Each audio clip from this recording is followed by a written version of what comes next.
కొత్త షోరూమ్ అంత డబ్బులు దోసుకున్నారు మేము కూడా మేడిగడ్డ కూలింది అన్నారు కానీ మేడిగడ్డ కూడా పోయినా మేడిగడ్డ కూడలేదు ఏం లేదు వాడు సూపర్వైజర్ అన్నోడు కొంచెం ఒక్క 86 దానిలలో ఒక్కటి ఏదో కొంచెం మిస్ అయినందుకు వాడు మొత్తమే లాస్ చేసిండు మొత్తమే వాడు మొగోడు కేసీఆర్ అంటే మొనగాడు వాడు మొగోడుగా సముద్రానికి కట్టి ఆరది కట్టిండంటే వాడు మొగోడు ఎవడు కూడా అంత చేయనట్టు చేయలేదు ఎప్పుడైనా మన అవుట ఆ దేశం మాట ఓడాల మీద బీడాల మీద రోడే పోయించిండు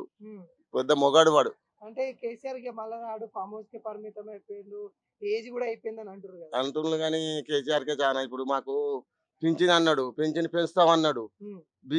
మన బియ్యం 2 కూరగాయలకు 2500 2500 కూరగాయలకు ఇస్తానన్నాడు 4 గ్యాసులు అన్నాడు గ్యాసులు లేవు పాసులు లేవు ఏవి లేవు చెప్పనైతే చెప్పిండు అన్ని మాటలు కానీ ఒకటి నిలబెట్టి ఒక ఏంటంటే ఆడవాళ్ళకి ఫ్రీ బస్సు ఈ కరెంట్ ఒకటి చేసిండు.